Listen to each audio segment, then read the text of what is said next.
43 পরিচ্ছেদ শ্রীযুক্তেশ্বর গিরিজির পুনরুত্থান। বোম্বাইয়ের রিজেন্ট হোটেলে আমার ঘরে বসে আছি। রাস্তার ওধারে একটা প্রকাণ্ড উঁচু বাড়ি। 3 তলার ঘরের খোলা বড় জানালার ভিতর দিয়ে তার ছাদের দিকে চেয়ে আছি। হঠাৎ চোখের সামনে একটা অদ্ভুত দৃশ্য ভেসে উঠল। বিরাট অত্যুজ্জ্বল জ্যোতির্মণ্ডলের মধ্যে ঈশ্বরাবতার শ্রীকৃষ্ণের পূর্ণাবয় পূর্ণ মূর্তির আবির্ভাব ঘটল। কি অপরূপ সে রূপের মাধুরী! পূর্ণ ব্রহ্ম নারায়ণ আমার দিকে হাত নাড়লেন এবং মৃদু হাসিতে ও মাথা নেড়ে শুভেচ্ছা জানালেন। তাঁর ইঙ্গিতের মর্ম সম্যক অবগত না হওয়াতে তিনি আশীর্বাদ করে প্রস্থান করলেন। জীবন ধন্য হল। মন অনাবিল গভীর আনন্দরসে পরিপূর্ণ হয়ে উঠল। বুঝলাম, আগামী কোনো আধ্যাত্মিক ঘটনার এ একটা পূর্বাভাস। আমার পশ্চিম গমন তখন সাময়িকভাবে স্থগিত রয়েছে। কলকাতা ও পুরীতে ফিরে যাবার পূর্বে বোম্বাইয়ে আমার গোটাকতক বক্তৃতা দেবার ব্যবস্থা হয়েছিল। 1936 সালের 19 জুন তারিখে বেলা 3টে নাগাদ বোম্বাইয়ের হোটেলে আমার বিছানার উপর বসে আছি। সেটা আমার শ্রীকৃষ্ণের দিব্য দর্শনের ঠিক 1 সপ্তাহ পরের কথা। হঠাৎ একটা অপরূপ সুন্দর স্বর্গীয় জ্যোতিস্ফুরণে আমার ধ্যান টুটে গেল। আমার খোলা আর বিস্ময়ে বিস্ফারিত নয়নের সম্মুখে এক অদ্ভুত পরিবর্তন ঘটে গেল। সারা ঘরটা যেন একটা অত্যাশ্চর্য জগতে রূপান্তরিত হল। সূর্যালোক পরিবর্তিত হয়ে স্বর্গীয় আলোর দীপ্তিতে পরিণত হল। চোখের সামনে দেখলাম রক্তমাংসের শরীরে শ্রীযুক্তেশ্বর গিরিজি আমার সামনে দাঁড়িয়ে আছেন। একটা প্রচণ্ড আনন্দের প্রবাহ আমার সর্বশরীর দিয়ে বয়ে গেল। গুরুদেবের মুখে অমিয় নিঃসন্দি দেব দুর্লভ সুমধুর হাসি। স্নিগ্ধ কোমল কণ্ঠে বললেন, বৎস যোগানন্দ। জীবনে সেই প্রথম গুরুর চরণতলে নতজানু হয়ে প্রণাম করতে ভুলে গেলাম, কিন্তু মুহূর্ত মধ্যে তাঁকে বাহু যুগলে আঁকড়িয়ে ধরে আমার তৃষিত ক্ষুধার্ত হৃদয়ে আকর্ষণ করবার জন্য মন উদ্দাম হয়ে উঠল। সে এক অপূর্ব মুহূর্ত। গত কয়েক মাসের বিরহ যন্ত্রণাক্লিষ্ট মনের গুরুভার লঘু হয়ে আজকের এই আনন্দের পাগলা ঝোড়ার মধ্যে কোথায় তলিয়ে গিয়ে হারিয়ে গেল তা কে জানে। গুরুজি আমার, হে হৃদিবল্লভ, কেন আপনি আমায় ছেড়ে গেলেন? কেন কেন? আনন্দের উত্তেজনায় তখন কি যে বলতে লাগলাম কিছুই মনে নেই। কেন আপনি আমায় কুম্ভ মেলায় যেতে দিলেন? আপনাকে ছেড়ে চলে আসার ভুলের জন্য নিজেকে যে কত অভিশাপ দিয়েছি তার কি বলবো। বাবাজির সঙ্গে যেখানে আমার প্রথম সাক্ষাৎ ঘটেছিল, সেই তীর্থস্থান দর্শন করবার তোমার আনন্দের আশায় আমি বাধা দিতে ইচ্ছে করিনি। তোমাকে তো অল্প কিছু সময়ের জন্য ছেড়ে এসেছি, আবার তো তোমার কাছে ফিরেও এসেছি। কিন্তু কিন্তু গুরুদেব, এ কি সত্যি আপনি সেই ঈশ্বরের সিংহ, আমাদের জ্ঞানাবতার মহাগুরু? পুরীর নিষ্ঠুর মাটির তলায় যে দেহ সমাধি দিয়ে এসেছি, আপনি কি সেই রকম একটা দেহ ধারণ করে এসেছেন? বলুন বলুন। হ্যাঁ বৎস, আমি সেই। এটা রক্ত মাংসেরই শরীর যেন, যদিও আমার দৃষ্টিতে এটা সূক্ষ্ম, কিন্তু তোমার দৃষ্টিতে এটা এক জড় দেহ মাত্র। তোমার স্বপ্ন জগতের পুরী ধামে স্বপ্ন বালুকার নিচে বিশ্ব স্বপ্নে গড়া যে জড় দেহ তুমি সমাধি দিয়ে এসেছ, ঠিক তারই মতো একটি সম্পূর্ণ নূতন দেহ আমি মহা বোম পরমাণু থেকে সৃষ্টি করে নিয়েছি। সত্যি কথা বলতে গেলে মৃতাবস্থা থেকে আমি পুনরুত্থিত হয়েছি। এই পৃথিবীতে নয়, সূক্ষ্ম জগতে। পৃথিবীর লোকেদের চেয়ে সেখানকার অধিবাসীরা আমার উচ্চাবস্থার সম্মুখীন হতে বেশি সমর্থ। সেখানে তুমি আর তোমার অতি আদরের প্রিয়তম আত্মীয় বান্ধবেরা এককালে সকলেই আমার কাছে আসবে। মরঞ্জয়ী গুরুদেব, বলুন বলুন, আরো কিছু আমায় বলুন। গুরুজি একটু দ্রুত উচ্চ হাস্য করে বললেন, আরে বাপু, ছাড়ো ছাড়ো, তোমার আলিঙ্গন একটু ঢিলে করো।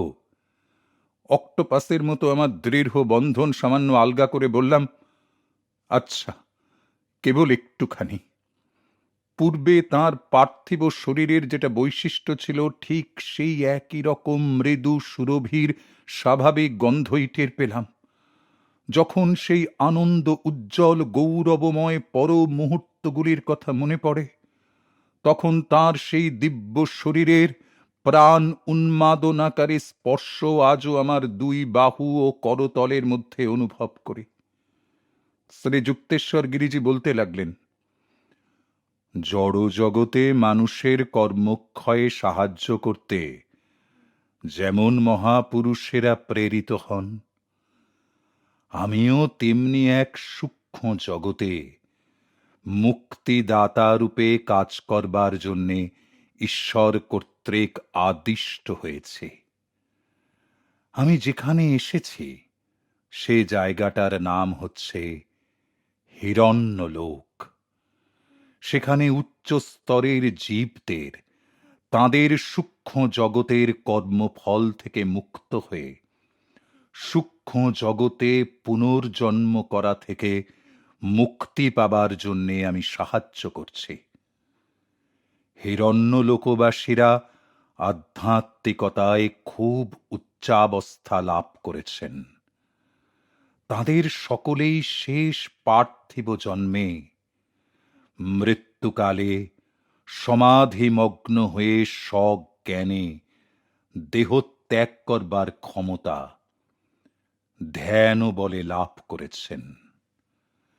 আর পৃথিবীতে যারা সবিকল্প সমাধির অবস্থা অতিক্রম করে নির্বিকল্প সমাধির উচ্চা অবস্থায় না পৌঁছেছেন, তাঁদের কেউই হিরণ্যলোকে প্রবেশ করতে পারেন না। হিরণ্যলোকের অধিবাসীরা সূক্ষ্ম লোকের সাধারণ স্তরগুলি অতিক্রম করে এসেছেন, যেখানে মৃত্যুর পর পৃথিবীর প্রায় সকল মানুষকে অবশ্যই যেতে হবে। সেই সব সূক্ষ্ম লোকে তাঁরা তাঁদের সূক্ষ্ম জগতের বহু প্রাক্তন কর্মের বীজের বিনাশ সাধন করে এসেছেন। খুব অগ্রসর আর উচ্চ স্তরের জীব ছাড়া সূক্ষ্ম জগতে এরকম মুক্তিদায়ক কাজ আর কেউ কৃতিত্ব সাফল্যের সঙ্গে করতে পারে না। তারপর তাদের সূক্ষ্ম জগতের সকল প্রকার কর্মবন্ধনের লেশ মাত্র পরিণাম থেকে পরিপূর্ণ মুক্তি লাভের জন্যে বিশ্ববিধান অনুযায়ী এই সব উচ্চস্তরের জীব হিরণ্যলোকে নূতন দেহ ধারণ করে পুনরায় জন্মগ্রহণ করেন।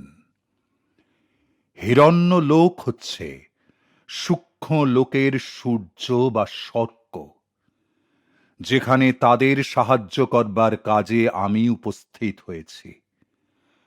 অবশ্য প্রায় পূর্ণ জীবেরাও হিরণ্যলোকে বাস করেন। তাঁরা উচ্চ কারণ জগৎ হতে এসেছেন।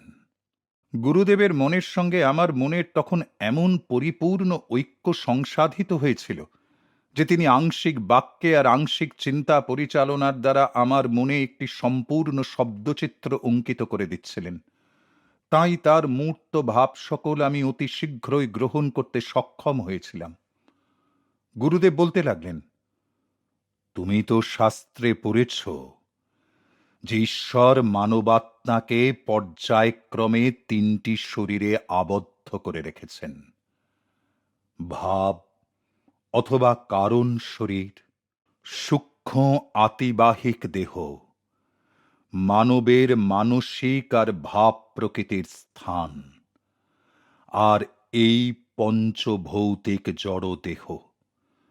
মানুষ পৃথিবীতে এসে তার জড় ইন্দ্রিয়ানুভূতিগুলি লাভ করে, কিন্তু একজন সূক্ষ্ম লোকবাসী তার চেতন জ্ঞান, অনুভূতি আর প্রাণ কণিকা সংগঠিত দেহ নিয়ে কাজ করে। কারণ শরীরধারী জীব আনন্দময় ভাব ও রাজ্যে বিচরণ করে। আমার কাজ হচ্ছে সেই সব সূক্ষ্ম লোকবাসীদের সঙ্গে, যাঁরা কারণ জগতে প্রবেশ করবার জন্যে প্রস্তুত হচ্ছেন। পূজ্যপাদ গুরুদেব, পরজগৎ সম্বন্ধে আমায় আরো কিছু বলুন। তখনও কিন্তু শ্রী যুক্তেশ্বর গিরিজিকে আমি তেমনি আঁকড়ে ধরে রয়েছি। যদিও তার অনুরোধে একটু আলগা করে আমি তাকে ধরেছিলাম বটে, কিন্তু একেবারে ছাড়িনি। আর ছাড়বই বা কি করে? আমার জীবনের সর্বশ্রেষ্ঠ ধন, আমার গুরুদেব আজ মৃত্যুকে দলিত মথিত পর্যুদস্ত করে আমার কাছে এসে যখন পৌঁছেছেন, তখন তাকে কি আজ আর ছাড়তে পারি? গুরুদেব বলতে লাগলেন, এমন সব সূক্ষ্ম জগৎ আছে যেখানে বহু বহু আত্মিকের বাস। সেই সব আত্মিকেরা সূক্ষ্ম বাহন অথবা আলোকপিণ্ডের সাহায্যে গ্রহ হতে গ্রহান্তরে পরিভ্রমণ করেন। বিদ্যুৎ আর তেজস্ক্রিয় শক্তি সকলের চাইতেও দ্রুত বেগে। আত্মিক বা পারলৌকিক জগৎ আলোক আর বর্ণের বিভিন্ন সূক্ষ্ম স্পন্দনে গঠিত, আর তা হচ্ছে এই জড় বিশ্ব হতে শত শত গুণ বড়।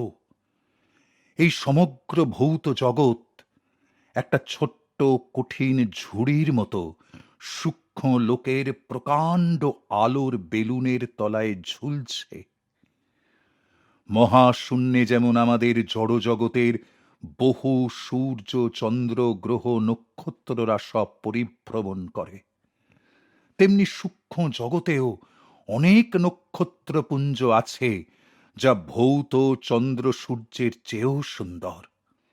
সূক্ষ্ম জগতের জ্যোতিষ্কমণ্ডল দেখতে আমাদের পৃথিবীর অরোরা বোরিয়ালিসের মতো। সূক্ষ্ম জগতের সূর্য মেরুচ্ছটা স্নিগ্ধ কিরণ চন্দ্র মেরুচ্ছটার চেয়ে অধিক উজ্জ্বল। সূক্ষ্ম জগতের দিন রাত পৃথিবীর দিন রাতের চেয়েও দীর্ঘতর। সূক্ষ্ম জগৎ এখানকার চেয়ে অনেক বেশি সুন্দর, পরিচ্ছন্ন, পবিত্র আর সুশৃঙ্খল। সেখানে কোনো নির্জীব গ্রহ বা পতিত ভূমি নাই। আমাদের এই পৃথিবীর অভিশাপগুলো, আগাছা, জীবাণু, পোকামাকড়, সাপ ইত্যাদি সেখানে একেবারেই নেই। পৃথিবীর মতো সেখানে পরিবর্তনশীল জলবায়ু বা ঋতুও নেই। সূক্ষ্ম গ্রহে আছে চির বসন্তের নাতিশীতোষ্ণ তাপ, আর মাঝে মাঝে আলোকোজ্জ্বল শুভ্র তুষার ও বিচিত্র বর্ণের আলোক বৃষ্টি। সূক্ষ্ম গ্রহে আছে দুগ্ধ শুভ্র হ্রদ, উজ্জ্বল সমুদ্র আর রামধনু রঙের নদী। সাধারণ সূক্ষ্ম লোক, যা হিরণ্য লোকের মতো সূক্ষ্মতর পরলোকের স্বর্গ নয়, সে স্থান পৃথিবী হতে সদ্য বা স্বল্প পূর্বে আগত কোটি কোটি আত্মিকের দ্বারা পূর্ণ। আর আছে সেখানে অসংখ্য পরী, মৎস্যকন্যা, মৎস্যকুল, জীবজন্তু, অপদেবতা, বামন, উপদেবতা আর প্রেতাত্মা সকল। এরা বিভিন্ন সূক্ষ্ম লোকে তাদের নিজ নিজ কর্মের গুণাগুণ অনুযায়ী স্থান পেয়েছে। নানাবিধ স্তরের আবাস অথবা স্পন্দনভূমি শুভ বা দুষ্ট আত্মিকদের জন্য আলাদা করা আছে। শুভ আত্মারা সর্বত্র অবাধে বিচরণ করতে পারেন, কিন্তু দুষ্ট আত্মাদের গতিবিধি নির্দিষ্ট স্থান পর্যন্ত সীমাবদ্ধ। পৃথিবীতে যেমন মানুষ ধরাপৃষ্ঠে বাস করে, মাটিতে কীটপতঙ্গ, জলেতে মৎস্যকুল, আকাশে পক্ষী, তেমনি বিভিন্ন স্তরের সূক্ষ্ম জীবের বসবাসের জন্য উপযুক্ত স্পন্দন বিশিষ্ট স্থান নির্দিষ্ট করা আছে। যেসব পতিত দেবদূতেরা অন্য জগৎ হতে বিতাড়িত হয়ে এসে পড়েন, তাদের মধ্যে প্রাণ পারমাণবিক বোমা অথবা মানসিক মন্ত্রশক্তির সাহায্যে সংঘর্ষ বা যুদ্ধ বাঁধে। তারা প্রেতলোকের অন্ধকারাচ্ছন্ন নিম্ন স্তরে বাস করে তাদের দুষ্ট কর্মক্ষয় করে। প্রেতলোকের অন্ধকার কারাগারের উপরে যে সকল বিরাট ভূমি রয়েছে, সেখানে যা কিছু আছে সবই উজ্জ্বল, সবই সুন্দর। পরজগৎ স্বভাবতই ঈশ্বরের অভিপ্রায় আর পূর্ণতা লাভের পরিকল্পনায় পৃথিবী অপেক্ষা অধিকতর উপযোগী। সূক্ষ্ম জগতের প্রত্যেক বস্তুই প্রথমত ঈশ্বরের ইচ্ছায় আর আংশিকভাবে আত্মিকগণের ইচ্ছার আহ্বানে প্রকাশিত হয়। ঈশ্বর সৃষ্ট যে কোনো বস্তুর আকৃতি বা কমনীয়তার পরিবর্তন বা পরিবর্ধন করবার ক্ষমতা এই সব আত্মিকগণের আছে। ঈশ্বর তাঁর সূক্ষ্ম লোকের সন্তানদের পরজগতে সূক্ষ্ম বস্তুর ইচ্ছামাত্র পরিবর্তন বা পুনঃসংযোজনের স্বাধীনতা আর অধিকার দান করেছেন। পৃথিবীতে কোনো কঠিন বস্তুকে তরল বা অন্য কোনো আকারে পরিবর্তিত করতে হলে স্বাভাবিক কিংবা রাসায়নিক প্রক্রিয়ার আবশ্যক। কিন্তু সূক্ষ্ম জগতের কোনো কঠিন বস্তু তৎক্ষণাৎ সেখানকার তরল, বায়বীয় অথবা আণবিক শক্তিতে পরিণত হয় সেখানকার অধিবাসীদের একমাত্র ইচ্ছা শক্তি বলেই। গুরুদেব বলতে লাগলেন, পৃথিবী আজ জলে স্থলে অন্তরিক্ষে সর্বত্র যুদ্ধ বিগ্রহ আর হত্যাকাণ্ডে কলঙ্কিত। কিন্তু সূক্ষ্ম লোকে একটা সুখময় সাম্য আর সুসঙ্গতির শান্তি চির বিরাজমান। সূক্ষ্ম শরীরীগণ ইচ্ছামাত্র রূপ পরিগ্রহ করতে পারেন বা অদৃশ্য হতে পারেন। সেখানকার ফুল, মাছ বা জীবজন্তু সাময়িকভাবে নিজেদেরকে পরলোকবাসীদের মূর্তিতে রূপান্তরিত করতে পারে। সকল সূক্ষ্ম দেহীদেরই যে কোনো আকৃতি ধারণ করবার স্বাধীনতা আছে এবং তারা অতি সহজে পরস্পরের মধ্যে সংযোগ স্থাপনও করতে পারে। কোন রকম স্থির নির্দিষ্ট প্রাকৃতিক নিয়ম তাদের বেঁধে রাখেনি। উদাহরণস্বরূপ বলা যেতে পারে যে সূক্ষ্ম লোকের একটা গাছ থেকে সেখানকার আম কিংবা অন্য কোনো ফল, ফুল বা যে কোনো ঈপ্সিত বস্তু সফলতার সঙ্গে উৎপন্ন করা যেতে পারে। অবশ্য কর্মজনিত কতকগুলো পার্থক্য রয়েছে বৈকি, কিন্তু পরলোকে বিভিন্ন আকৃতির উপযোগিতার মধ্যে কোনো প্রভেদ নেই। সেখানকার সবই ভগবানের সৃষ্টির আলোকে দেদীপ্যমান। জননী গর্ভে সেখানে কারোর জন্ম হয় না। সন্তান আবির্ভূত হয় পরলোকের মূর্ত প্রকাশে বিশিষ্ট রূপ ধারণ করে। সেখানকার অধিবাসীদের ইচ্ছাশক্তির সাহায্যে সদ্য জড় দেহমুক্ত জীব পরলোকের পরিবারের মধ্যে এসে পড়ে তাদের আহ্বানে একই রকম মানসিক আর আধ্যাত্মিক বৃত্তির আকর্ষণে। সূক্ষ্ম দেহ শীতোষ্ণ বা অন্য কোনো প্রকার প্রাকৃতিক অবস্থার বশীভূত নয়। সূক্ষ্ম শরীর সংস্থানে আছে সূক্ষ্ম মস্তিষ্ক, যাতে সর্বদর্শী সহস্রদল কমল আংশিকভাবে সক্রিয়, আর সুষুম্না নাড়িতে 6টি প্রস্ফুটিত পদ্ম বা সূক্ষ্ম মস্তিষ্ক কশেরুকা চক্র। হৃৎপিণ্ড সূক্ষ্ম মস্তিষ্ক থেকে মহাজাগতিক শক্তি আর আলোক গ্রহণ করে তাকে সূক্ষ্ম তন্ত্রিকা আর শরীর কোষের ভিতরে চালিত করে। পরলোকবাসীরা প্রাণ কণিকা শক্তি অথবা পূত মন্ত্র শক্তি বলে তাদের আকৃতির পরিবর্তন সাধন করতে পারে। মূলত সূক্ষ্ম শরীর হচ্ছে শেষ জড়দেহের অবিকল প্রতিলিপি। আত্মিকদের মুখ আর দেহ তাদের পূর্বজন্মের যৌবনকালীন পার্থিব দেহের সাদৃশ্য বহন করে। কখনো কখনো তারা ইচ্ছে করলে এই আমার মতো তাদের বৃদ্ধ বয়সের মূর্তিও ধারণ করতে পারে। বলেই গুরুদেব যৌবন সুলভ উল্লাসের সঙ্গে হাসিতে উচ্ছ্বসিত হয়ে উঠলেন। তারপর শ্রী যুক্তেশ্বর গিরিজি বলতে লাগলেন, সূক্ষ্ম জগৎ ত্রৈমাত্রিক আয়তন বিশিষ্ট পঞ্চেন্দ্রিয় গ্রাহ্য জড় জগতের মতো নয়। সেখানকার বিভিন্ন স্তর, আর একটি ইন্দ্রিয় সর্বগ্রাহী ষষ্ঠেন্দ্রিয়, যাকে সজ্ঞা বলে, তার দ্বারা সব কিছু দেখা যায়। কেবলমাত্র সজ্ঞাত অনুভূতি দ্বারা সকল সূক্ষ্ম শরীরীরা দেখা, শোনা, গন্ধ, স্পর্শ, স্বাদ গ্রহণ করা সব কাজই চালাতে পারে। তাদের তিনটি নয়ন, যার দুটি সাধারণত অর্ধনিমীলিত থাকে, আর তৃতীয়টি যেটি প্রধান, সেটি কপালের মাঝখানে লম্বালম্বিভাবে থাকে, সেটি উন্মুক্ত। আত্মিকদের সকল প্রকার বহিরিন্দ্রিয়ই আছে, চক্ষু, কর্ণ, নাসিকা, জিহ্বা, ত্বক, কিন্তু তারা শরীরের যে কোনো অংশ দিয়েই সজ্ঞাত জ্ঞানেন্দ্রিয়ের সাহায্যে সব রকম সংবেদনেরই অভিজ্ঞতা লাভ করতে পারে। কর্ণ, নাসিকা, এমনকি চর্মের সাহায্যেও তারা সব কিছু দেখতে পারে।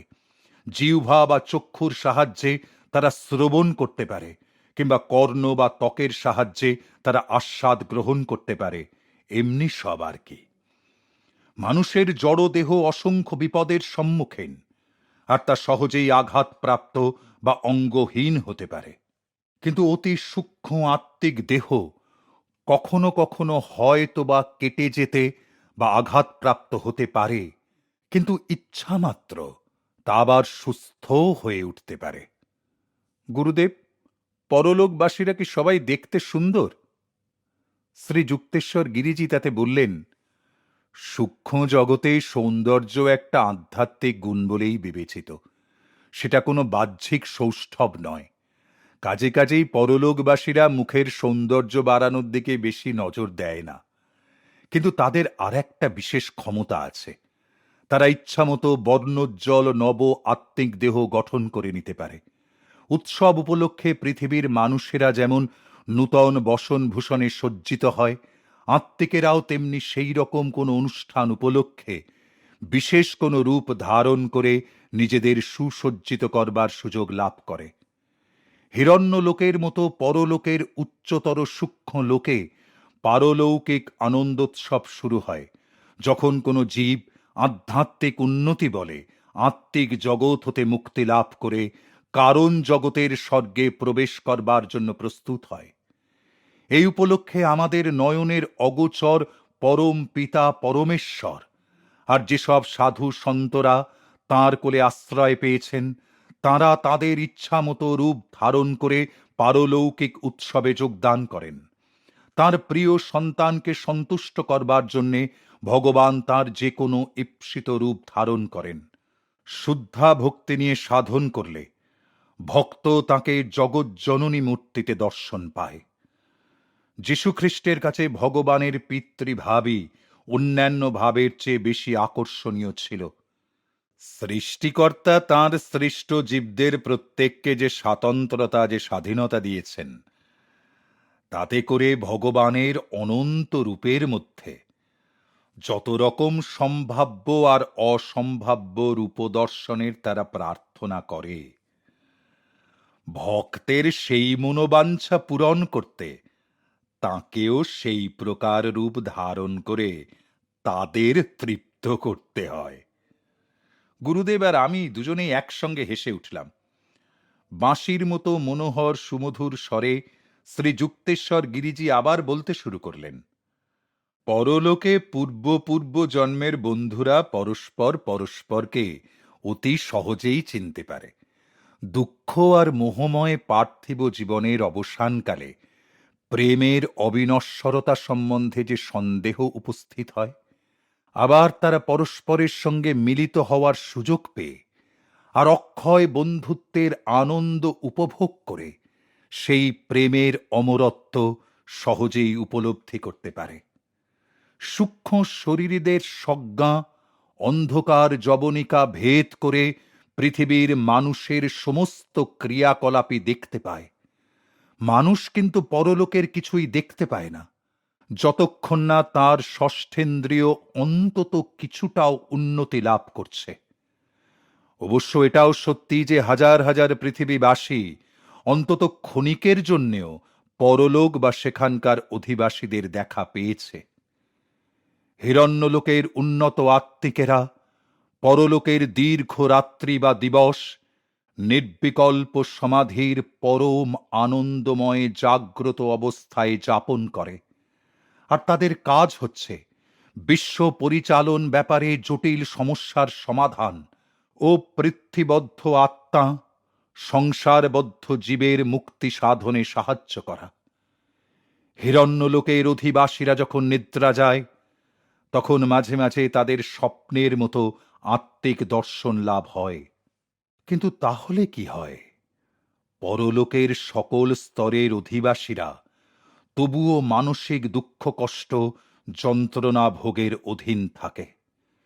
হিরণ্য লোকের মতো গ্রহের উচ্চতর জীবেদের সংবেদনশীল মনে কোনো সদাচরণ অথবা সত্য উপলব্ধি বিষয়ে কোনো ভুল ভ্রান্তি উপস্থিত হলে তারা দারুণ যন্ত্রণায় ভোগ করে। এই সব উচ্চাবস্থার জীবেরা তাদের প্রত্যেক কার্য বা চিন্তা আধ্যাত্মিক বিধি অনুসারে নিয়ন্ত্রিত করবার জন্যে প্রাণপণে চেষ্টা করে। পরলোকবাসীদের মধ্যে পরস্পরের সঙ্গে সংযোগ রক্ষা সম্পূর্ণভাবে পারলৌকিক দূরদর্শন বা দূরশ্রবণ ব্যবস্থার সাহায্যেই সম্পাদিত হয়। লেখ্য আর কথ্য ভাষার মধ্যে যে ভুল বোঝাবুঝি পার্থিব মানুষের মধ্যে হতে বাধ্য, সেরকম কোনো গোলমাল বা ভুল ভ্রান্তি সেখানে কখনো হয় না। চলচ্চিত্রের পর্দায় কতকগুলি আলোর ছবির সাহায্যে লোকেরা চলাফেরা করছে, কাজকর্ম করছে বা হাত পা নাড়ছে দেখা যায়, কিন্তু প্রকৃতপক্ষে তারা কোনো শ্বাস প্রশ্বাস ত্যাগ করে না। তেমনি পরলোকবাসীরাও সুপরিচালিত আর সুবিন্যস্ত আলোর ছবিদের মতোই চলাফেরা করে, কাজকর্ম করে। তার জন্যে তাদের অক্সিজেন থেকে শক্তি সংগ্রহের কোনো প্রয়োজন হয় না। মানুষকে জীবন ধারণের জন্য নির্ভর করতে হয় কঠিন তরল বায়বীয় পদার্থসমূহ আর শক্তির উপর, কিন্তু পরলোকবাসীরা প্রাণ ধারণ করে থাকে প্রধানত মহাকাশের আলোক বা বিশ্বজ্যোতির উপর। জিজ্ঞাসা করলাম, গুরুদেব, পরলোকবাসীরা কিছু খায় কি? গুরুদেবের পরলোক তত্ত্বের অপূর্ব ব্যাখ্যা আর সেখানকার বিশদ বিবরণ আমি আমার সকল গ্রহণক্ষম মনোবৃত্তি অর্থাৎ আমার সমস্ত মন, হৃদয় আর আত্মা দিয়ে যেন পান করছিলাম।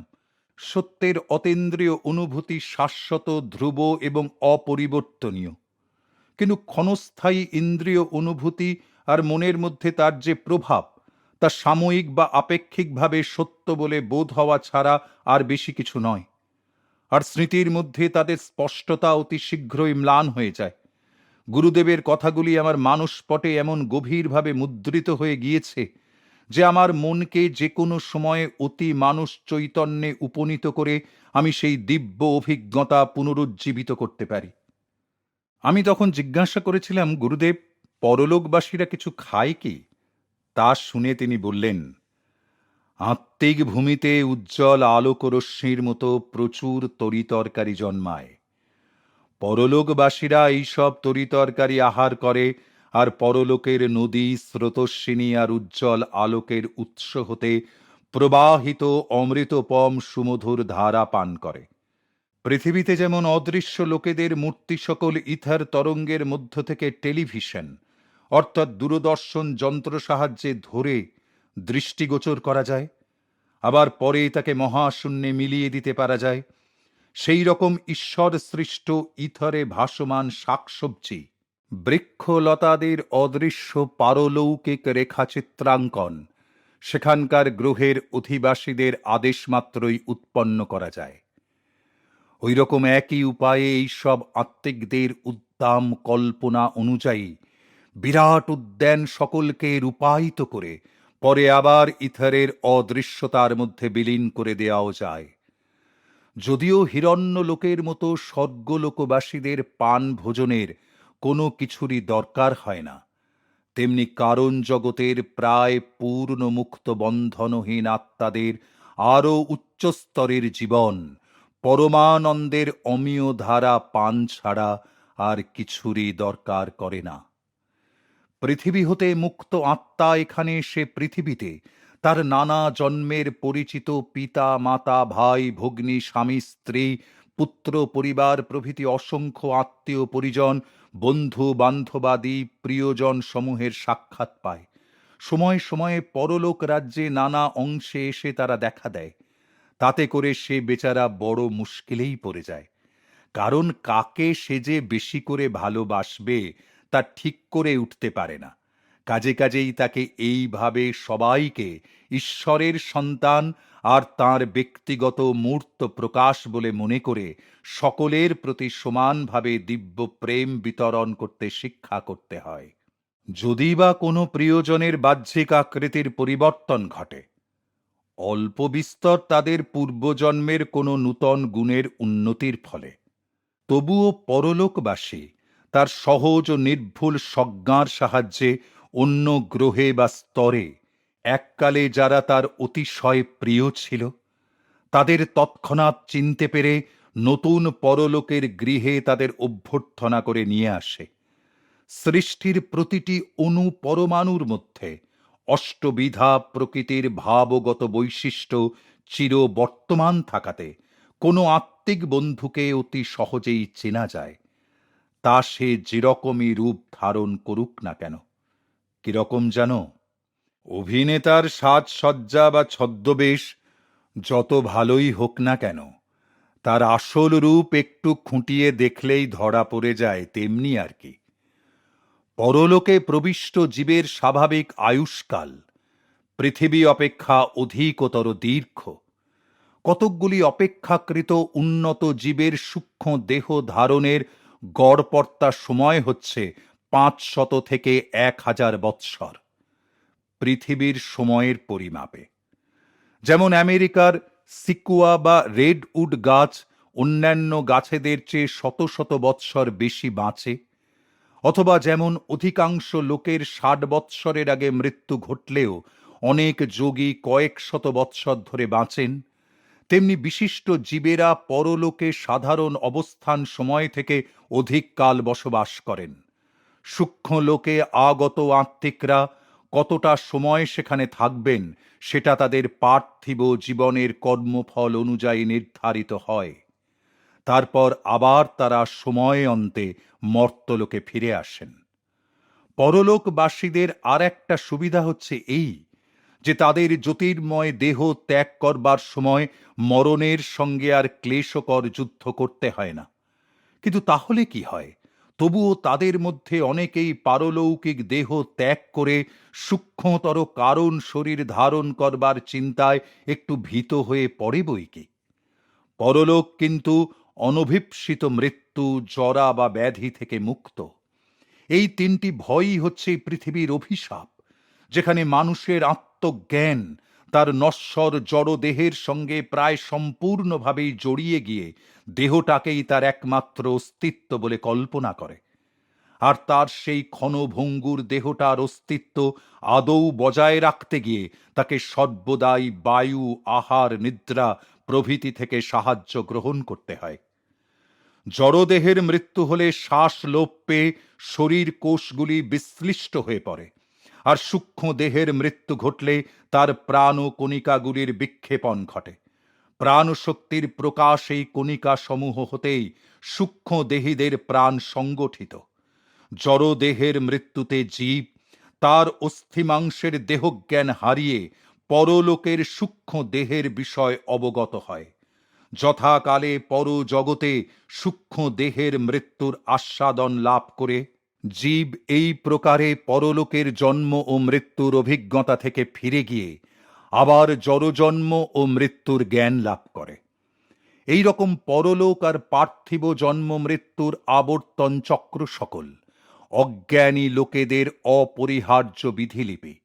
স্বর্গ আর নরকের বিষয়ে শাস্ত্রের বর্ণনাতে কখনো কখনো মানুষের পরলোকের সুখময় আর পার্থিব জগতের হতাশাপূর্ণ দীর্ঘ অভিজ্ঞতা সমূহ তার মগ্ন চৈতন্যের চেয়ে গভীরতর স্মৃতিকে আলোড়িত করে তোলে। আমি জিজ্ঞাসা করলাম, পূজ্যপাদ গুরুদেব, আপনি পৃথিবীতে আর সূক্ষ্ম এবং কারণ জগতে পুনর্জন্মের বিবরণ একটু বিশদভাবে বলবেন কি? আমার পরম আরাধ্য গুরুদেব তখন বুঝিয়ে বললেন, মানুষ জীবাত্মা রূপে মূলত কারণ শরীর বিশিষ্ট। সেই শরীর ঈশ্বরের ৩৫টি কল্পনা বা ভাবের আকর বা আশ্রয়। আর এই ভাব সকল হচ্ছে মূল অথবা কারণ চিন্তা শক্তি সমূহ, যা থেকে তিনি পরে বিভাগ করে ঊনবিংশতি তত্ত্ববিশিষ্ট সূক্ষ্ম দেহ এবং ষোড়শ তত্ত্ববিশিষ্ট স্থূল জড়দেহ নির্মাণ করেন।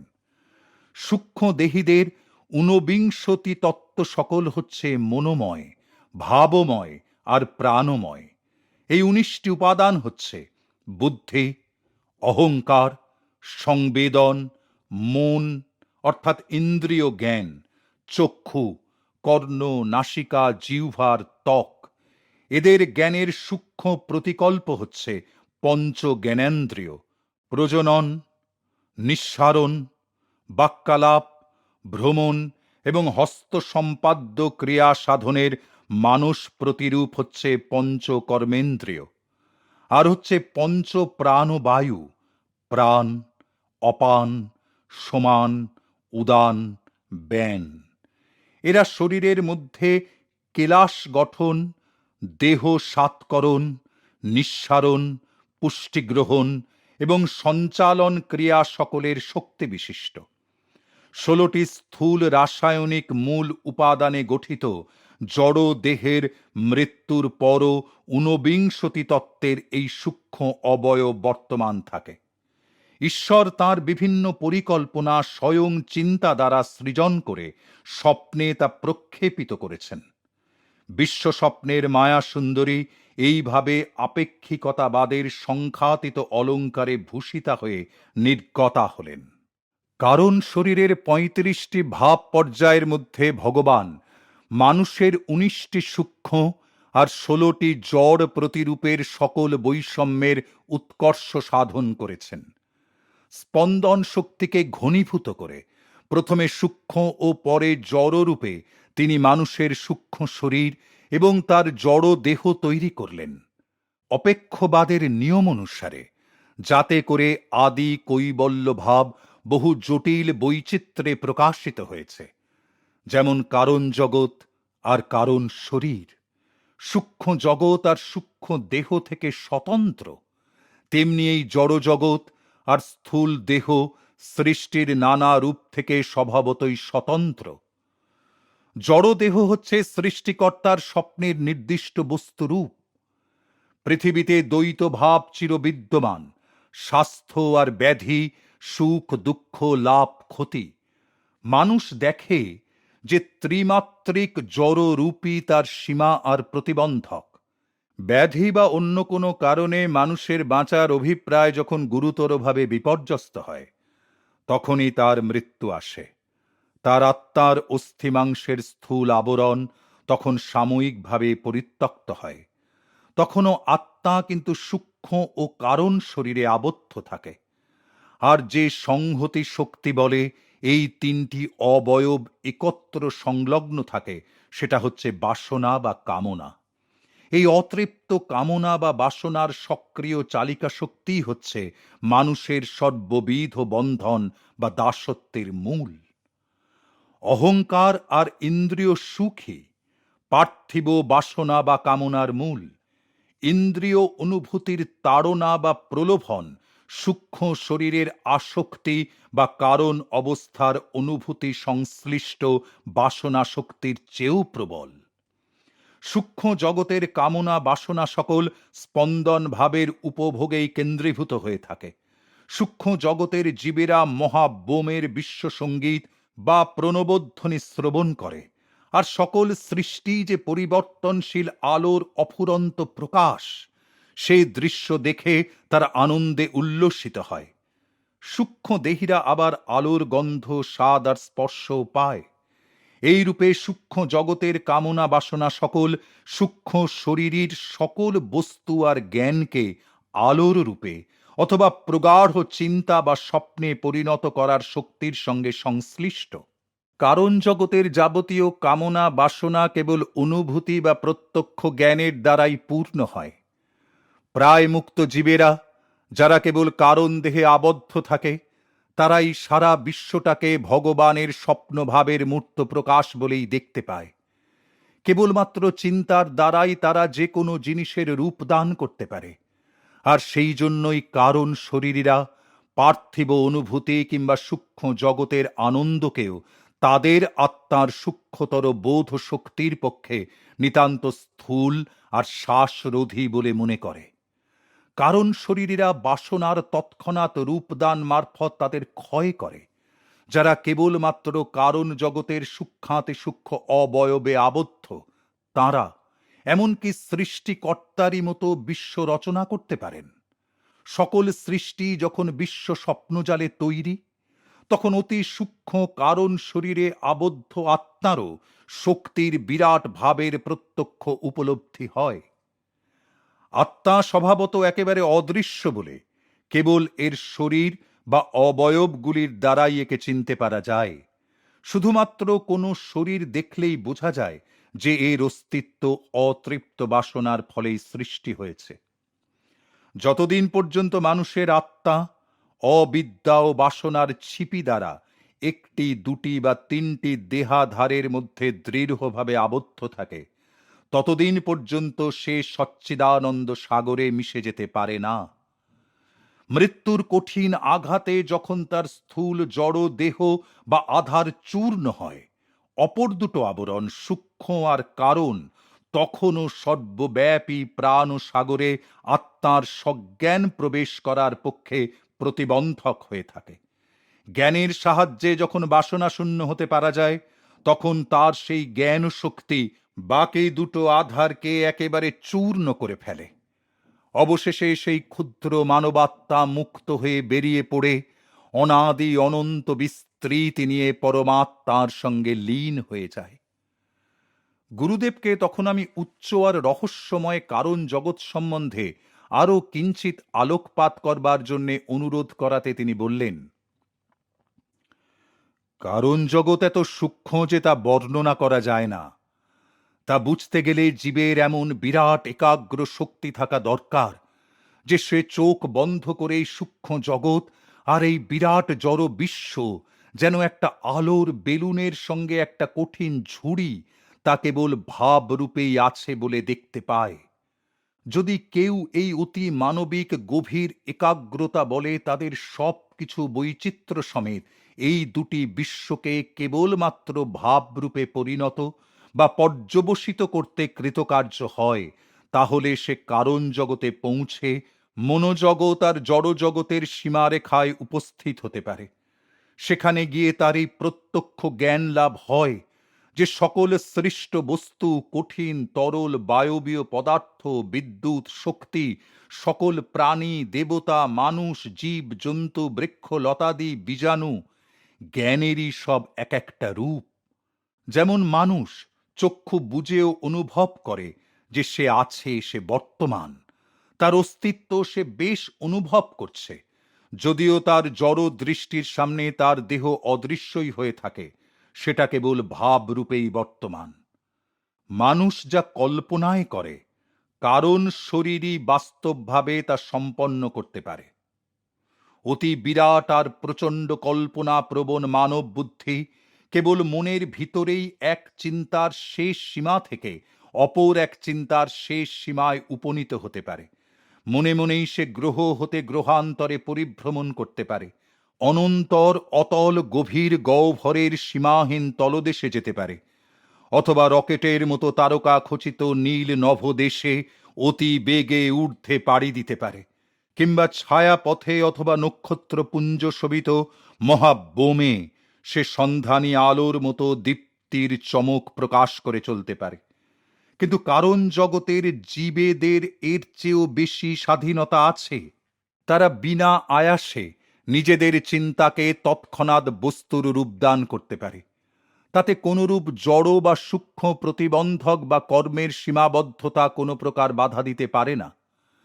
কারণ শরীরীরা উপলব্ধি করতে পারে যে জড় বিশ্ব মূলত ইলেকট্রন দ্বারা সৃষ্ট নয়, অথবা সূক্ষ্ম জগৎ লাইপট্রনের মৌলিক ভিত্তির উপরও প্রতিষ্ঠিত নয়। এ দুটোই বস্তুত ঈশ্বরের অতি সূক্ষ্ম চিন্তা কণিকার দ্বারাই সৃষ্ট, যা মায়া বা অপেক্ষবাদের দ্বারা খণ্ডিত আর বিভক্ত, যা স্রষ্টা ও সৃষ্টির মাঝে বিভাজন রচনা করে।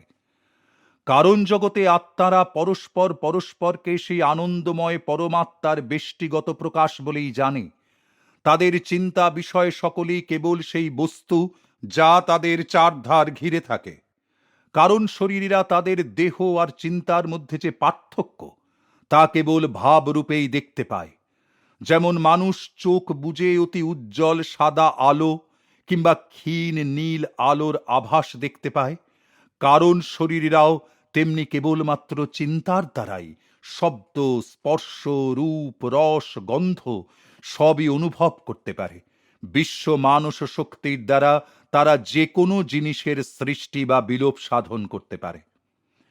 কারণ জগতে মৃত্যু আর পুনর্জন্ম এ দুটো কেবলমাত্র চিন্তাতেই আছে।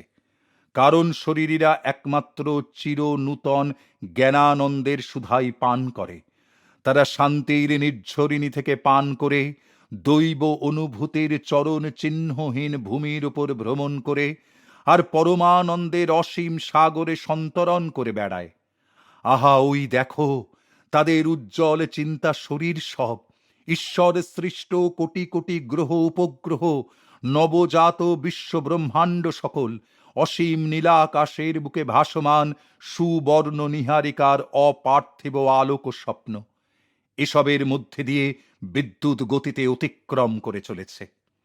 কারণ জগতে বহু জীব হাজার হাজার বছর ধরে অবস্থান করে। গভীরতর তুরীয়ানন্দ লাভ করে মুক্তাত্মাগণ ক্ষুদ্র কারণ শরীর থেকে নিজেকে প্রত্যাহৃত করে নিয়ে কারণ বিশ্বের বিরাট রূপ ধারণ করে। সকল প্রকার ভাবধারার বিভিন্ন আবর্ত সমূহ, শক্তি, প্রেম, ইচ্ছা, আনন্দ, শান্তি, সজ্ঞা, স্থৈর্য, আত্মসংযম আর ধারণার নানা তরঙ্গরূপ সব পরমানন্দ সাগরেই গিয়ে লয় প্রাপ্ত হয়। তখন আত্মা তার আনন্দকে জ্ঞানের একটা বিশিষ্ট ভাব তরঙ্গরূপ বলে মনে করে না। তার অনন্ত হাসি, উত্তেজনা, পুলক, কম্পন, একের মধ্যে বহু বাঞ্ছিত বৈচিত্র্যের তরঙ্গ সব নিয়ে সেই অখণ্ড মহাবোমে বিলীন হয়ে যায়।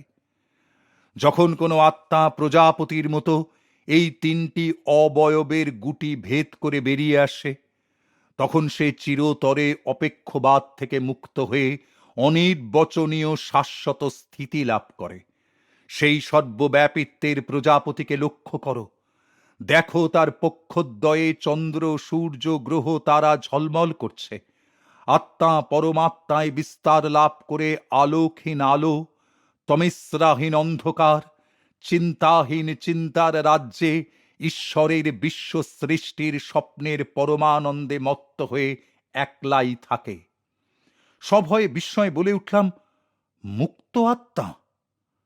গুরুদেব বলতে লাগলেন, যখন কোনো আত্মা এই তিনটি শরীর কোষের মায়া থেকে সম্পূর্ণভাবে মুক্ত হয়ে বেরিয়ে আসে, তখন সে পরমাত্মার সঙ্গে এক হয়ে যায়। কিন্তু তবুও তার স্বতন্ত্রতার কোনো লোপ বা হ্রাস হয় না। খ্রিস্টের এমনকি যিশুরূপে জন্মগ্রহণ করবার পূর্বেই এরূপে চূড়ান্ত মুক্তি লাভ ঘটেছিল। তাঁর অতীত জীবনের তিনটি অবস্থায়, যা তার পার্থিব জীবনে মৃত্যু ও পুনরুত্থানের 3 দিনের অভিজ্ঞতায় মূর্ত হয়ে রয়েছে, তাতে তিনি ব্রাহ্মী স্থিতি লাভ করবার পূর্ণ শক্তি অর্জন করেছিলেন। এই তিনটি শরীর থেকে মুক্তি লাভ করতে গেলে অপরিণত মানবকে তার অসংখ্য পার্থিব সূক্ষ্ম আর কারণ শরীরের মধ্যে দিয়ে জন্ম নিতে হবে। যখন তিনি এই রূপ চরম মুক্তি লাভ করেন, তখন তিনি ইচ্ছা করলে ধর্ম উপদেষ্টা রূপে অন্যান্য মানবদের ঈশ্বর সান্নিধ্যে ফিরিয়ে আনবার জন্যে পুনরায় পৃথিবীতে ফিরে আসতে পারেন, অথবা আমার মতো তিনি সূক্ষ্ম জগতেও বাস করতে পারেন।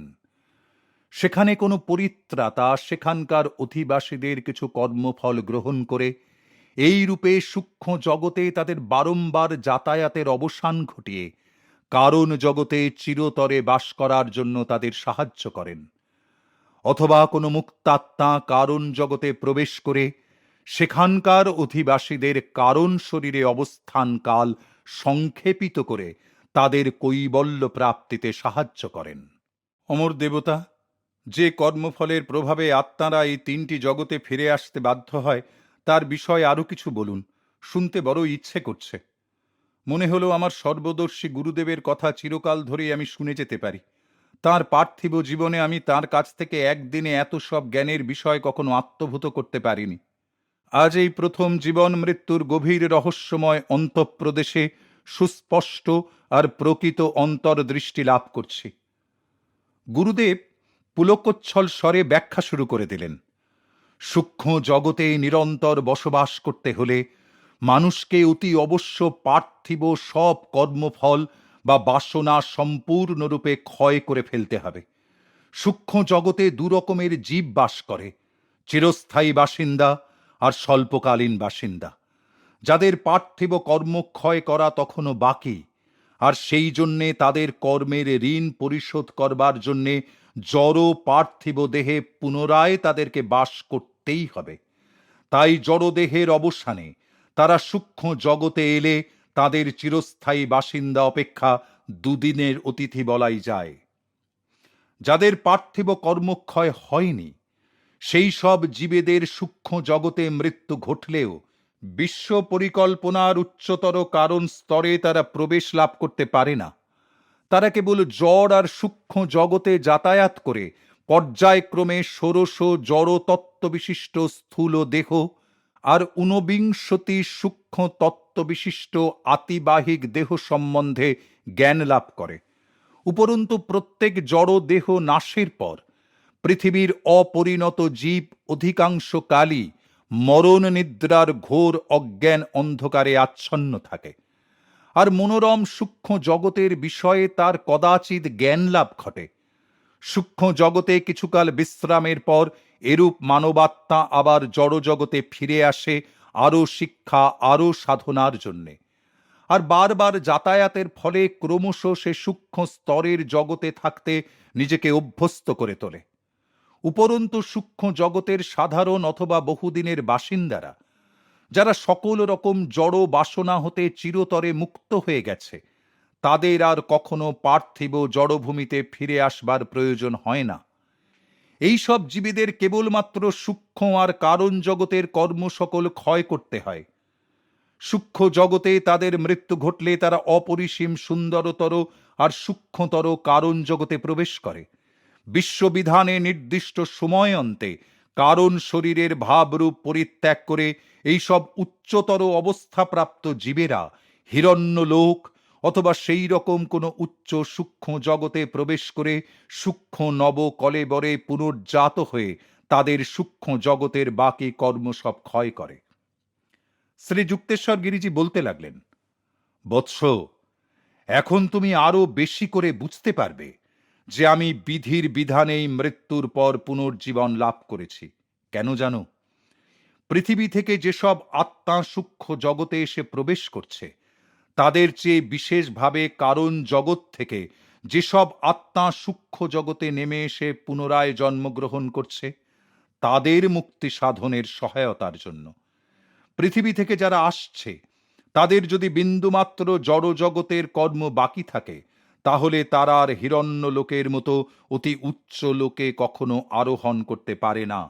পৃথিবীতে যেমন অধিকাংশ লোকই ধ্যানলব্ধ আত্মিক দর্শনের সাহায্যে সূক্ষ্ম জগতের উচ্চতর সুখকর অবস্থা আর তার পরমানন্দ উপলব্ধি করতে শেখেনি, আর সে কারণে মৃত্যুর পরে পৃথিবীর সসীম আর অপূর্ণ আনন্দেই আবার ফিরে যেতে চায়, তেমনি বহু সূক্ষ্ম শরীরীরা তাঁদের সূক্ষ্ম দেহের স্বাভাবিক বিঘটনের সময় সূক্ষ্ম জগতের অধিকতর স্থূল আর উচ্ছল আনন্দের চিন্তা মনের মধ্যে লালন করে আবার সূক্ষ্ম জগতের স্বর্গেই পুনরায় ফিরে আসতে চায়। কারণ জগতের সমুচ্চ আধ্যাত্ম আনন্দের চিন্তা তারা করতে পারে না। সূক্ষ্ম জগতের গুরু কর্মফল এই সকল জীবেদের সূক্ষ্ম জগতে মৃত্যু ঘটবার আগেই তা সব ক্ষয় করে নিতে হয়। তা না হলে তারা কারণ ভাব জগতে চিরস্থায়ী বাসিন্দা হতে পারে না। এই কারণে যে ভাব জগৎ আর স্রষ্টার মধ্যে বিভেদ খুব অল্পই। যখন কেবল জীবের আর নয়নাভিরাম সূক্ষ্ম জগতের অভিজ্ঞতা লাভের ইচ্ছা থাকে না, আর কোনো প্রলোভনই তাকে সেখানে ফিরিয়ে নিয়ে যেতে পারে না, তখনই কেবল সে কারণ জগতে থাকতে পারে। সেখানে থেকে কারণ জগতের সমস্ত কর্ম অথবা অতীত জীবনের সমস্ত বাসনার বীজ নাশ করবার সাধনা শেষ করে বদ্ধ জীব তিনটি অজ্ঞান আবরণের শেষ কারণ অবয়ব ভেদ করে বেরিয়ে পড়ে এবং সেই অনন্ত পুরুষের সঙ্গে পরিপূর্ণভাবে মিলিত হয়। গুরুদেব অতি স্নিগ্ধ মধুর হেসে বললেন, হ্যাঁ, এখন সব বুঝতে পারছ তো? আজ্ঞে হ্যাঁ, আপনার কৃপায় পারছি বটে। কৃতজ্ঞতা আর আনন্দের আমি কোনো ভাষা খুঁজে পাচ্ছি না। কোনো গান, কোনো আখ্যায়িকায় আমি কখনো এমন উদ্দীপনাময় আর উচ্চ ভাবের জ্ঞানের কথা কখনো শুনিনি।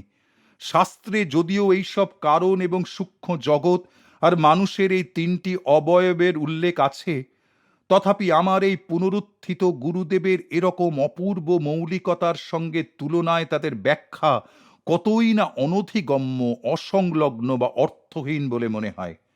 তাঁর কাছে বাস্তবিকই এমন কোনো অচিন দেশের কথা জানা নাই তার, কভু নাহি ফিরে পান্থ সীমা হতে যার। গুরুদেব বলতে লাগলেন, মানুষের এই তিনটি শরীরের অন্তর্ব্যাপ্তি তার ত্রিবিধা প্রকৃতির মধ্যে দিয়ে নানাভাবে প্রকাশিত হয়েছে। পৃথিবীতে মানুষ জাগ্রত অবস্থায় তার এই তিনটি অবয়বের বিষয় অল্প বিস্তর সচেতন। যখন তার মন শব্দ, স্পর্শ, রূপ, রস, গন্ধ প্রভৃতি ইন্দ্রিয় গ্রাহ্য বিষয়ে অভিনিবিষ্ট, তখন সে প্রধানত তার জড় শরীর দিয়ে কাজ করে। মনশ্চক্ষুতে দেখা বা ইচ্ছা প্রকাশের সময় সে প্রধানত তার সূক্ষ্ম শরীরের ভিতর দিয়ে কাজ করে। আর মানুষ যখন কোনো চিন্তা বা গভীর অন্তর্দর্শন অথবা ধ্যানের মধ্যে গভীরভাবে ডুবে যায়, তখন তার কারণ শরীর প্রকটিত হয়। আর যে মানবের নিয়মিতভাবে কারণ শরীরের সংস্পর্শ ঘটে, প্রজ্ঞাবানের সূক্ষ্ম চিন্তা সকল তার কাছে উদয় হয়। এই অর্থে কোনো ব্যক্তিকে জড় ভাবাপন্ন, প্রাণবন্ত অথবা বুদ্ধিজীবী এই তিনটি প্রধান ভাগে বিভক্ত করা যায়। মানুষ দৈনিক প্রায় 16 ঘন্টা ধরে তার জড় অবয়বটিকে নিয়েই পড়ে থাকে। তারপর সে নিদ্রা যায়। যখন সে স্বপ্ন দেখে, তখন সে সূক্ষ্ম শরীরে অবস্থান করে, আর সে সময় বিনা আয়াসে সূক্ষ্ম শরীরীদের মতোই যে কোনো জিনিস সৃষ্টি করতে পারে। আর মানুষের সুষুপ্তি যদি গভীর আর স্বপ্নবিহীন হয়, তাহলে ঘণ্টা কতক ধরে সে তার চেতনা অথবা আমিত্ব জ্ঞানকে তার কারণ শরীরে পরিচালিত করতে পারে। এরূপ নিদ্রা পুনরুজ্জীবক।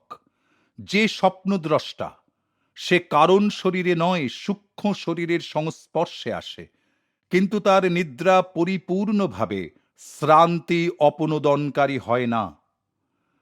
গুরুদেবের এই অপূর্ব ব্যাখ্যা প্রদানকালে আমি তাকে ভক্তি বিনত চিত্তে দেখতে দেখতে বললাম, গুরুদেবতা, আপনার শরীর কিন্তু পুরী আশ্রমে আপনার দেহ রক্ষার সময় যেমনটি দেখেছিলাম, ঠিক অবিকল তেমনটিই দেখতে পাচ্ছি। হ্যাঁ, তা বটে। আমার এ নতুন শরীর সেই পুরানো শরীরটার অবিকল প্রতিরূপ। পৃথিবীতে থাকতে আমি যত না করতাম তার চেয়েও ঢের বেশিবার আমি ইচ্ছামতো যে কোনো সময়ে আমার এই মূর্তি ধারণ করি বা অদৃশ্য করে ফেলি। মুহূর্ত মধ্যে শরীর অদৃশ্য করে ফেলে এখন আমি আলোর গতিতে চোখের পলকে গ্রহ হতে গ্রহান্তরে যাই, অথবা বস্তুতই সূক্ষ্ম থেকে কারণ কিংবা জড়জগতে ফিরে চলি। তারপর গুরুদেব একটু হেসে বললেন, যদিও তোমরা আজকাল এত তাড়াতাড়ি যাতায়াত করতে পারো, তথাপি আমার কিন্তু তোমাকে বোম্বাইয়ে খুঁজে পেতে বিন্দুমাত্র দেরি হয়নি। গুরুদেব, আপনার মৃত্যুতে আমার যে কি গভীর দুঃখ হচ্ছিল! আহা, আমি মরলামই বা কোথায়? তোমার কথার মধ্যে কিছু গরমিল আছে নাকি? বলে শ্রী যুক্তেশ্বর গিরিজি সস্নেহ কৌতুকের হাসি হাসলেন। তারপর তিনি বলতে লাগলেন, যোগানন্দ, তুমি কেবলমাত্র এই পৃথিবীতে স্বপ্ন দেখছিলে, আর সেই স্বপ্ন পৃথিবীর উপর তুমি আমার স্বপ্ন দেহই দেখেছিলে। পরে সেই স্বপ্নে গড়া মূর্তিকেই তোমরা সমাধি দিয়েছিলে। এখনকার আমার এই আরো সূক্ষ্মতর মর্ত দেহ, যা তুমি এখন দেখছ, আর শুধু দেখছই বা বলি কেন, এমন শক্ত করে এখন জড়িয়ে ধরে আছো, তা ঈশ্বরের আর একটা সূক্ষ্মতর স্বপ্ন জগতে পুনর্জন্ম লাভ করেছে। কোনোদিন হয়তোবা সেই সূক্ষ্মতর স্বপ্ন দেহ আর সূক্ষ্মতর স্বপ্ন জগৎ সবই মিলিয়ে যাবে। সেসবও কিছু চিরকালের জন্যে নয়। পরম জাগরণের চরম স্পর্শে এই সব স্বপ্ন বুদ্বুদ অবশেষে সবই ফাটবে। যোগানন্দ, পুত্র আমার, স্বপ্ন আর সত্যের মধ্যে পার্থক্য করতে শেখো। বুঝে নাও কোনটা স্বপ্ন আর কোনটা সত্য। বৈদান্তিক পুনরুত্থানের এই ভাবনা আমায় বিস্ময়াবিভূত করল। পুরীতে গুরুদেবের প্রাণহীন দেহ দেখে যে শোকাকুল হয়ে পড়েছিলাম, তা মনে পড়াতে বড়ই লজ্জাবোধ হল। অবশেষে আমি এই উপলব্ধি করলাম, পৃথিবীতে তাঁর আবির্ভাব ও তিরোভাব এবং তাঁর আজকের এই পুনরুত্থান, এ সব বিশ্ব স্বপ্নে দৈব কল্পনার একটা আপেক্ষিক সম্বন্ধ ছাড়া আর কিছুই নয়। এই ভেবে আমার গুরুদেব সর্বদাই ঈশ্বর ভাবে নিমগ্ন থাকতেন। যোগানন্দ, তোমায় আজ আমি আমার জীবন, আমার মৃত্যু, আমার পুনরুত্থানের সব কথাই বললাম। আমার জন্যে আর শোক করো না, বরং ঈশ্বরের স্বপ্নে গড়া মানুষের পৃথিবী থেকে আরেকটি ঈশ্বর স্বপ্ন রচিত সূক্ষ্ম শরীরীদের জগতে আমার পুনর্জন্মের কথা তুমি সর্বত্র প্রচার করো। দুঃখে উদ্ভ্রান্ত, মরণ ভয়ে ভীত পৃথিবীর স্বপ্নদর্শীদের অন্তরে তাতে নতুন আশার সঞ্চার হবে। বললাম, আগে হ্যাঁ গুরুদেব, তা বলবো বই কি। ভাবলাম তার পুনরুত্থানে আমার যে আনন্দ, তা আমি কি খুশি মনেই না সকলের সঙ্গে ভাগ করে নেব। তিনি স্নিগ্ধ কোমল স্বরে বলতে লাগলেন, পৃথিবীতে আমার প্রকৃতি অত্যন্ত অস্বস্তিকর উচ্চ ভাবাপন্ন ছিল বলে অনেকের পক্ষে তা বরদাস্ত করা কঠিন ছিল। তোমায় হয়তো আমি প্রয়োজনের অতিরিক্ত অনেক বেশি ভৎসনা করেছি, কিন্তু তুমি সে পরীক্ষায় উত্তীর্ণ হয়েছ। আমার সকল তিরস্কার, সকল কঠিন শাসনের মেঘের মধ্য দিয়ে তোমার ভক্তির উজ্জ্বল রশ্মির ছটা প্রকাশ পেয়েছে।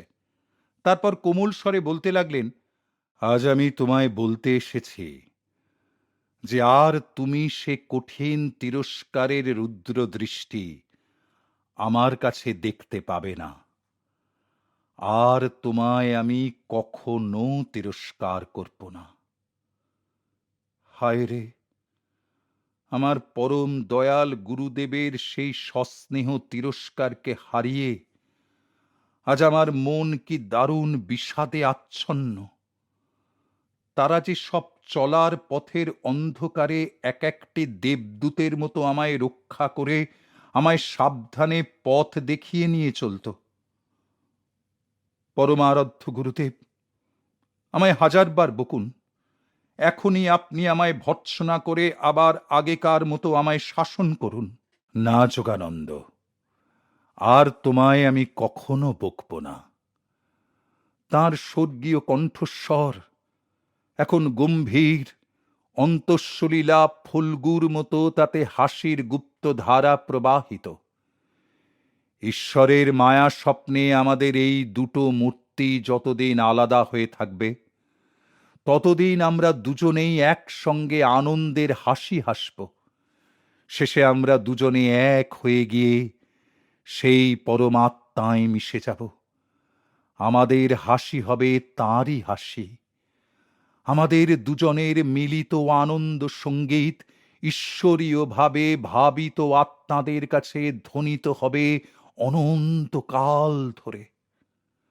তারপর শ্রী যুক্তেশ্বরজি কতকগুলি বিষয়ে আমায় কিছু উপদেশ দিলেন, যা আমি এখানে প্রকাশ করে বলতে পারছি না। সেই বোম্বাইয়ের হোটেল ঘরে যে 2 ঘন্টা তিনি আমার সঙ্গে অতিবাহিত করেছিলেন, সেই সময় তিনি আমার প্রত্যেকটি প্রশ্নের উত্তর দিয়েছিলেন। 1936 সালের জুন মাসে তিনি যেসব পার্থিব ঘটনার ভবিষ্যৎবাণী করে গিয়েছিলেন, তা সবই ইতিমধ্যে ঘটে গিয়েছে। প্রিয় বৎস আমার, এবার আমি তাহলে চলি।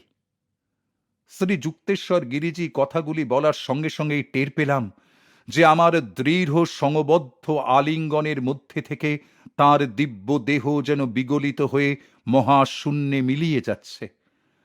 আমার আত্মাকাশে তাঁর সেই অপূর্ব কণ্ঠধ্বনি ঝঙ্কৃত হয়ে উঠল, বৎস, যখনই তুমি নির্বিকল্প সমাধিতে প্রবেশ করে আমায় ডাক দেবে, তখনই আমি তোমার কাছে এই রকম রক্তমাংসের শরীরে এসে হাজির হব, আজ যেমন এসেছি।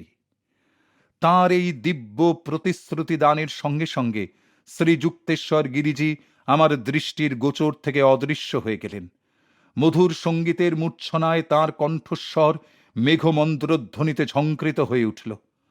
সকলকে বলো যোগানন্দ, বলো যে যিনি নির্বিকল্প সমাধি লাভ করে জানতে পেরেছেন যে এই পৃথিবী ঈশ্বরের একটা স্বপ্ন বই আর কিছু নয়, তিনি স্বপ্ন সৃষ্ট সূক্ষ্মতর হিরণ্যলোকে আসতে পারবেন, আর সেখানে আমাকে ঠিক পার্থিব শরীরের মতোই সূক্ষ্ম শরীরে পুনরুত্থিত দেখতে পাবেন।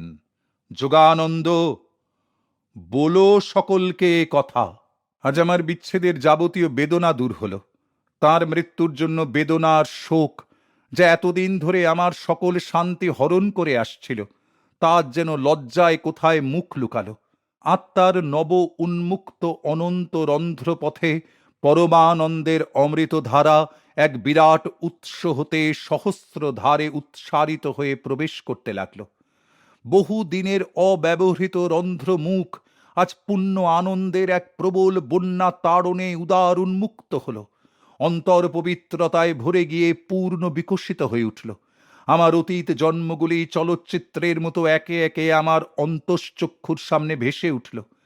আমার গুরুদেবের দিব্য আবির্ভাবের ফলে আমায় ঘেরা স্বর্গীয় আলোকের মধ্যে আমার অতীত জীবনের সদসৎ সব কর্মই যেন মিলিয়ে গেল। আমার আত্মজীবনীর এই অধ্যায়ে আমি গুরু আজ্ঞা শিরোধার্য করে সেই আনন্দ সংবাদ প্রচার করেছি, যদিও তা বুঝতে অনুসন্ধিৎসু লোকেদের বুদ্ধি একটু বিপর্যস্ত হবেই। ক্ষুদ্রতা নীচতা মানুষের ভালো রকমই জানা আছে, হতাশাও তার নিতান্ত অপরিচিত নয়। তবু এরা সব মনোবৈকল্যের ভাব, মানুষের আসল স্বরূপের কোনো অংশই নয়।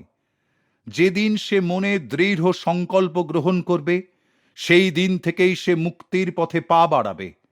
ধুলোর তুমি ধুলোয় মিশবে। দুঃখবাদীদের এই চিন্তা অবসাদক উপদেশই বহুদিন ধরে সে মেনে এসেছে। শাশ্বত আত্মার চিরন্তন বাণীতে কখনো সে কর্ণপাত করেনি। পুনরুত্থিত মোদীয় গুরুদেবকে কেবল যে আমারই দেখবার বিশেষ সৌভাগ্য হয়েছিল তা নয়, আরও একজনেরও সে সৌভাগ্য ঘটেছিল। শ্রী যুক্তেশ্বর গিরিজির শিষ্যাদের মধ্যে একটি বৃদ্ধা স্ত্রীলোক ছিলেন। সকলে আদর করে তাঁকে মা বলে ডাকত। পুরী আশ্রমের কাছেই তাঁর বাড়ি। প্রাতঃভ্রমণের সময় গুরুদেব প্রায় সেখানে এসে তাঁর সঙ্গে কথাবার্তা বলতেন। 1936 সালের 16 মার্চ তারিখে মা আশ্রমে এসে তাঁর গুরুদেবের সঙ্গে দেখা করতে চাইলেন। পুরী আশ্রমের তদানীন্তন ভারপ্রাপ্ত স্বামী সেবানন্দ তখন সেখানে। বিষাদ করুণ দৃষ্টিতে তাঁর দিকে চেয়ে বলল, সে কি, গুরুদেব যে 1 সপ্তাহ হল দেহ রক্ষা করেছেন। প্রতিবাদের ভঙ্গিতে তিনি মৃদু হেসে বললেন, তা কি হয় গো বাবা, সে যে একেবারেই অসম্ভব। বিব্রত সেবানন্দ তখন তার সমাধির সব বিবরণ দিয়ে মাকে ডেকে বলল, আচ্ছা আসুন, এই সামনের বাগানে তার সমাধিস্থল দেখিয়ে দিচ্ছি। ওসব কথা আমি কিছুই শুনতে চাই নে বাবা। মা প্রবল বেগে মাথা নেড়ে বললেন, আরে না না, তার কোনো সমাধি টমাধি হতেই পারে না। এই আজ সকালে যেমন তিনি বেড়াতে বেরোন, ঠিক তেমনই বেরিয়ে বেলা 10টা নাগাদ আমার দুয়ারের সামনে দিয়ে যাচ্ছিলেন, দেখলাম। দিনের বেলায় সদরে দাঁড়িয়ে তার সঙ্গে কথাবার্তা হলো খানিকক্ষণ ধরে। কি সব বলছেন আপনি? তিনি এমনকি আমায় বললেন পর্যন্ত যে সন্ধেবেলায় আমার আশ্রমে একবার এসো। তাই আমি এখন এখানে এসেছি বাবা। আমার এই বুড়ো মাথায় তার যে কত আশীর্বাদ। ভগবানের আশীর্বাদে গুরুদেব আমার চিরজীবী হন। গুরুদেব আমার অমর, তাঁর কি কখনো মৃত্যু হতে পারে? তাই আমার অমর গুরু আমায় জানিয়ে গেলেন যে কি দিব্য দেহে তিনি আজ সকালে আমায় দর্শন দিলেন।